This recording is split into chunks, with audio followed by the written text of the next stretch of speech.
بہت اگلی ہو، تمہارا رنگ بہت کالا ہے اور تم بہت موٹی ہو چکی ہو، اور تم تو ایک فیلئر ہو.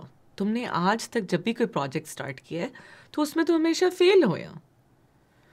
اوہ، اور تم تو ایک اچھی ماں بھی نہیں بن سکی. تو تمہارا کیا خیال ہے، تم اب کوئی جاب سٹارٹ کرو گی اور اس کے ساتھ بچے بھی سنبھالو گی؟ اب آپ 2 منٹ کے لیے یہ سوچیں کہ جو بھی باتیں میں نے بھی یہاں پہ کہیں آپ وہ کسی دوست کو کہہ رہے ہوں گے. تو آپ کے دوست کو کیسا محسوس ہوگا؟ کیا آپ کے دوست بہت پر اعتماد فیل کریں گے؟ کیا آپ کے دوست کو بہت زیادہ کانفیڈنس ملے گا؟ کیا ان کی مینٹل ہیلتھ بہت مثبت ہوگی؟ یا وہ بہت ہرٹ فیل کریں گے؟ یا ان کا دل ٹوٹے گا؟ یا وہ مایوس ہوں گے؟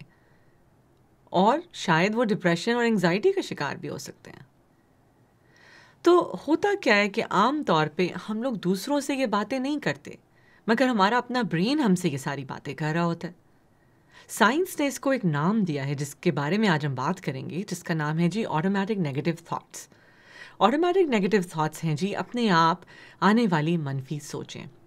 سائنس نے یہ فائنڈ آؤٹ کیا ہے کہ ایک انسان کے برین میں ڈیلی بیسس پہ یعنی 24 گھنٹے میں 50 سے 60 ہزار کے قریب اپنے آپ منفی سوچیں آتی ہیں.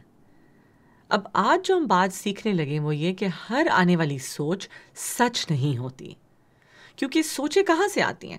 دیکھیں، سوچوں کے آنے کی سورسز تو بہت ساری ہیں. ہمارا برین ایک سٹوری ٹیلر ہے، اس کو کہانیاں بنانے کی ایک عادت ہوتی ہے.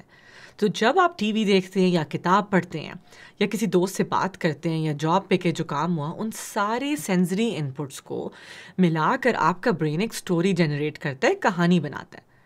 اور پھر اس کہانی کے بعد وہ تھاٹس کی شکل میں دن میں نظر آتی ہیں آپ کو، اور رات کو وہ خواب کی شکل میں نظر آتی ہیں. اب جس طریقے سے سارے خواب سچ نہیں ہوتے، اسی طریقے سے ساری آنے والی دن کی سوچیں سچ نہیں ہوتی. لیکن عام طور پہ ہم ان سب سوچوں کو سچ سمجھ کے اپنے مینٹل ہیلتھ پہ ایک بہت ہی منفی اثر طاری کر لیتے ہیں.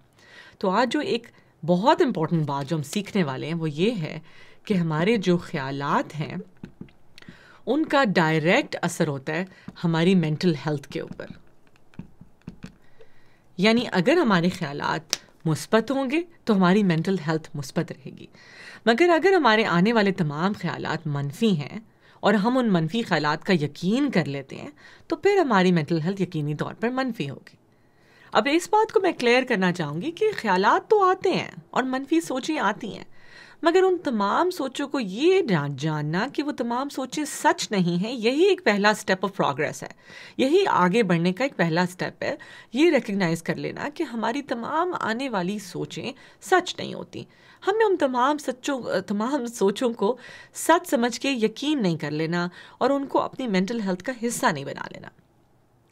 تو یہ ایک بات ہو گئی. جو دوسری بات ہم آج اگر آگے بڑھنے کے لیے ہم اس پروسیس سے آگے بڑھنا چاہتے ہیں تو یہ بات ٹرائی کیجئے کہ آج آپ اپنی سوچوں کے بارے میں سوچنا شروع کریں. یہ دیکھیں کہ آپ کو زیادہ خیالات منفی آتے ہیں یا آپ کو زیادہ خیالات مثبت آتے ہیں. اب اگر تو منفی خیالات زیادہ آتے ہیں تو کوئی بات نہیں، ان سے آگے بڑھنے کے لیے ہم کیا کر سکتے ہیں اس کے اوپر ہم مزید میں آگے انشاءاللہ ویڈیو بناؤں گی جس پہ ہم دیکھیں گے کہ ہم اپنی سوچوں کو، منفی سوچوں کا جائزہ کر سکتے ہیں اور ان کو چیلنج بھی کر سکتے ہیں اور ان سے آگے بھی بڑھا جا سکتا ہے. لیکن آج اگر ایک ہی سٹیپ یاد رکھیں کہ ہماری تمام سوچیں سچ نہیں ہوتی، اور جو آپ اپنی سوچوں کے بارے میں غور کرنا شروع کریں، آپ کو زیادہ خیالات منفی آتے ہیں یا آپ کو زیادہ خیالات مثبت آتے ہیں. اور کئی دفعہ لوگوں کو اس بات سے بھی ہیلپ ہوتی ہے کہ وہ اپنے خیالات کو ڈائری میں لکھنا شروع کرتے ہیں، تو اس طریقے سے آپ کی سوچیں زیادہ ظاہر ہو جاتی ہیں کہ مجھے مثبت آ رہی ہیں یا منفی سوچیں آ رہی ہیں. تو آج بس اتنا ہی لیسن ہے. اپنا بہت سارا خیال رکھیں، اپنی سوچ کے بارے میں تھوڑا سا غور کریں اور پھر ساری سوچوں پہ یقین مت کریں کیونکہ ساری منفی سوچیں سچ نہیں ہوتی. بہت سارا خیال رکھیں، ہم اگلی ویڈیو میں ملیں گے. اللہ حافظ.